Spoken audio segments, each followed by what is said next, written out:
Hello friends, नमस्कार। आप सभी का स्वागत है हमारे यूट्यूब चैनल पर। और आज एक बहुत ही इम्पोर्टेंट टॉपिक हम इस वीडियो में आपके सामने लेके आए हैं, that is new education policy 2020। और this is the highly discuss topic of this year, जो कि जिसके बारे में बातें की जा रही हैं। तो अगर आप स्टूडेंट हैं या कोई एग्ज़ाम की तैयारी कर रहे हैं या पेरेंट्स हैं, तो इस वीडियो को बहुत ही ध्यान से सुनिएगा, एंड तक सुनिएगा, बिकॉज़ आज जो है हम इस वीडियो के अंदर कुछ इम्पोर्टेंट पॉइंट्स डिस्कस करने वाले हैं।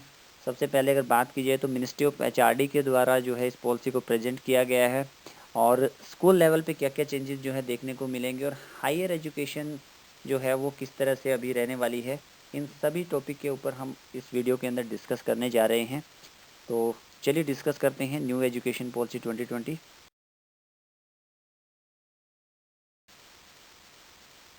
सबसे पहले बात करते हैं एजुकेशन पॉलिसी की हिस्ट्री के बारे में। मीन्स आज से पहले जो है कितनी एजुकेशन पॉलिसियाँ लागू की जा चुकी हैं और कब-कब लागू की गई हैं।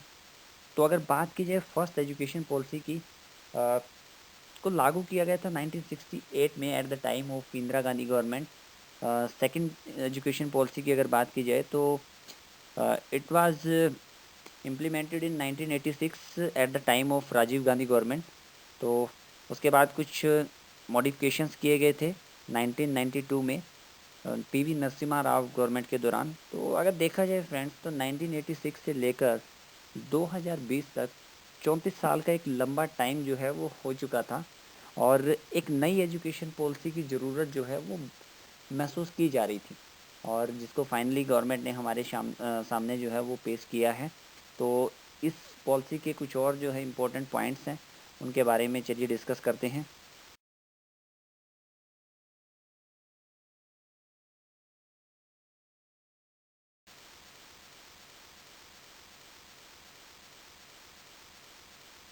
सबसे पहले फ्रेंड्स, एक कमेटी बनाई गई थी जून 2017 के अंदर, जिसके चेयरमैन थे मिस्टर के कस्तूरी रंगन, और जो कि पूर्व इसरो चीफ भी रह चुके हैं।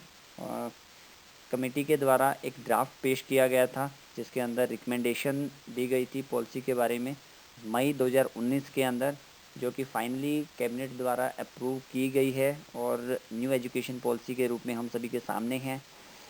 स्ट्रक्चर में कुछ चेंजेस किए गए हैं। एग्जिस्टिंग जो स्ट्रक्चर था हमारा, जैसा कि आप सभी जानते हैं, वो 10+2 का स्ट्रक्चर चल रहा था। मीन्स 10th जो थी हमारी, वो एज 6 और 16 के बीच में जो है वो रहती थी। मीन्स 6 साल में बच्चे को पहली कक्षा में एडमिशन दिया जाता था। उसके बाद जो है 16 साल तक लगभग जो है वो अपनी 10th कंप्लीट कर लेता था। उसके बाद 12th जो है वो 16 से 18 साल के बीच में रहती थी।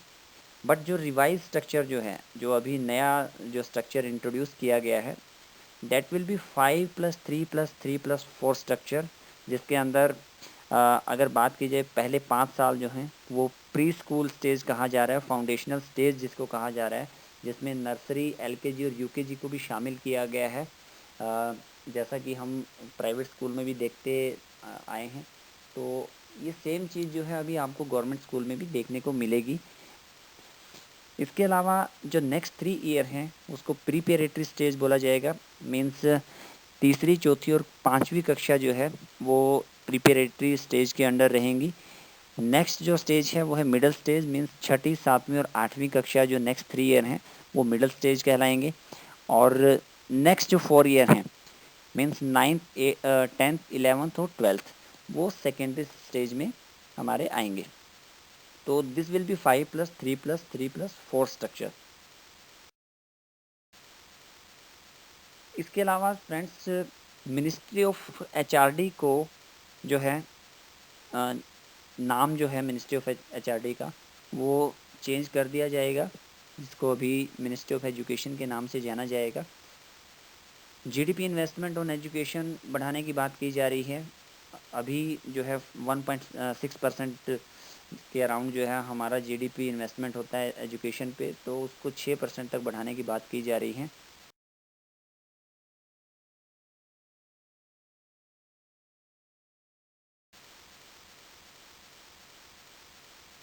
स्कूल लेवल पे क्या क्या चेंजेस हमें देखने को मिलेंगे, तो कुछ इम्पोर्टेंट पॉइंट्स हम ये आपके सामने अभी पेश कर रहे हैं। सबसे पहला जो पॉइंट है वो ये है कि गवर्नमेंट ने कहा है कि 5th क्लास तक जो है सभी स्कूलों में मदर टंग में स्टडी करने की बात की गई है, टीचिंग करने की बात की गई है। और जिसका लॉजिक भी गवर्नमेंट ने दिया है कि अगर मदर टंग में बच्चों को पढ़ाया जाता है तो उनके अंदर जो है सीखने की जो स्किल सीखने की जो एक तरह से जो स्पीड कह सकते हैं या कैपेबिलिटी कह सकते हैं तो वो काफ़ी ज़्यादा बढ़ जाती है। इसके अलावा launch of new text book by committee के द्वारा नई टेक्स्ट बुक लॉन्च की जाएंगी, मदर टंग में या मदर लैंग्वेज में भी लॉन्च की जाएंगी। 100% ग्रोथ एनरोलमेंट रेशियो की बात की जा रही है 2030 तक। मीन्स अगर किसी डिस्ट्रिक्ट के अंदर या किसी पर्टिकुलर प्लेस के अंदर जो है 1000 बच्चे 3 साल की एज के हैं तो और उनमें से 800 बच्चे एडमिशन लेते हैं नर्सरी के अंदर, तो that mean 80% growth enrolment ratio हो गया और उसको अभी 100% करने की बात की जा रही है। नेक्स्ट जो है स्टूडेंट वो कोडिंग सिखाई जाएगी फ्रॉम क्लास 6। कोडिंग सिखाने की बात की जा रही है। Student can choose subject from class 9 to 12। 9वीं कक्षा से स्टूडेंट जो है अपनी पसंद के सब्जेक्ट चूज़ कर सकते हैं, जो कि अभी 11वीं कक्षा से रहता था। Report card will be based on skill and capability of student. तो ये एक जो है बहुत ही अच्छा पॉइंट कह सकते हैं। तो ओनली मार्क्स बेस पे जो है रिपोर्ट कार्ड नहीं बनेगा बच्चों का, उसके अंदर उनकी स्किल्स और कैपेबिलिटी जो करिकुलर एक्स्ट्रा करिकुलर एक्टिविटीज़ जो हैं उनको भी शामिल किया जाएगा।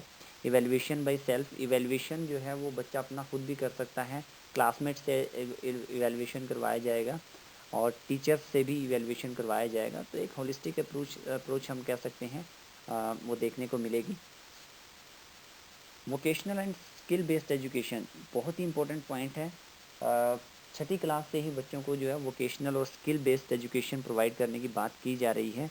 डैट मीन उनको रोज़गार के लिए जो है वो पूरा तैयार किया जाएगा 6ठी क्लास से ही। जो गैप जो एक लैकिंग जो कही जाती है कि आजकल के जो ग्रेजुएट हैं या पोस्ट ग्रेजुएट हैं they are not industry ready, तो उस गैप को फुलफ़िल करने के लिए और जो ग्लोबल स्टैंडर्ड्स हैं उनको मीट करने के लिए जो है vocational and skill based education provide की जाएगी बच्चों को from the 6th class onward.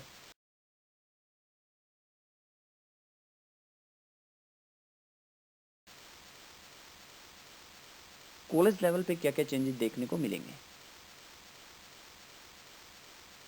सबसे पहले फ्रेंड्स बात की जा रही है एक मल्टी डिसिप्लिनरी एजुकेशन सिस्टम बनाने की, जिसके अंदर multi disciplinary education and research universities स्थापित की जाएंगी जो कि आईआईटी और आईआईएम के स्टैंडर्ड्स को मैच करेंगी। दैट इज़ मेरू जो है अगर शॉर्ट फॉर्म में बोला जाए तो ये एस्टेब्लिश की जाएंगी। अंडर ग्रेजुएट डिग्री जो है वो 3 या 4 साल की रहेगी, जिसमें मल्टीपल एग्जिट और एंट्री का ऑप्शन इस पीरियड के दौरान स्टूडेंट्स के पास रहेगा। मीन्स अगर स्टूडेंट जो है वो 1 साल के बाद ग्रेजुएशन छोड़ देते हैं या 2 साल के बाद जो है आगे स्टडी कंटिन्यू नहीं कर पाते हैं, तो 1 साल के बाद उनको बेसिक सर्टिफिकेट दिया जाएगा और 2 साल के बाद एक एडवांस डिप्लोमा दिया जाएगा।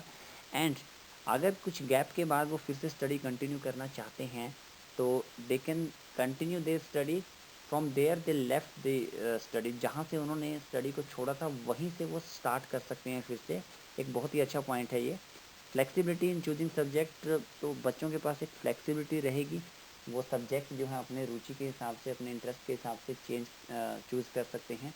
मेजर और माइनर कंसेप्ट इसमें रहेगी। मीन्स अगर आप फिजिक्स के साथ म्यूज़िक पढ़ना चाहते हैं तो आप उसको चूज़ कर सकते हैं as a major and minor subject.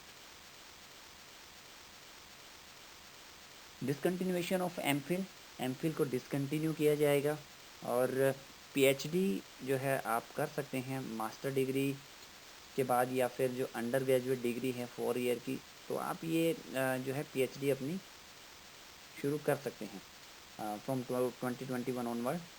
And 50% gross enrolment for higher education, जो कि अभी लगभग हमारा 26 to 27% है। तो ग्रोस एनरोलमेंट फॉर एजुकेशन जो है हायर एजुकेशन उसको 50% करने की बात कही जा रही है। नेक्स्ट पॉइंट इज़ बहुत ही इंपॉर्टेंट पॉइंट है, सिंगल रेगुलेटर बनाने की बात की जा रही है फ्रेंड्स हायर एजुकेशन के लिए, excluding medical and legal education. Means जो भी अभी हमारी जो रेगुलेटरी बॉडीज़ हैं अथॉरिटीज़ हैं लाइक यूजीसी एंड एआईसीटी, तो उनको मर्ज करके कंबाइन करके एक सिंगल रेगुलेटर बनाने की बात भी की जा रही है।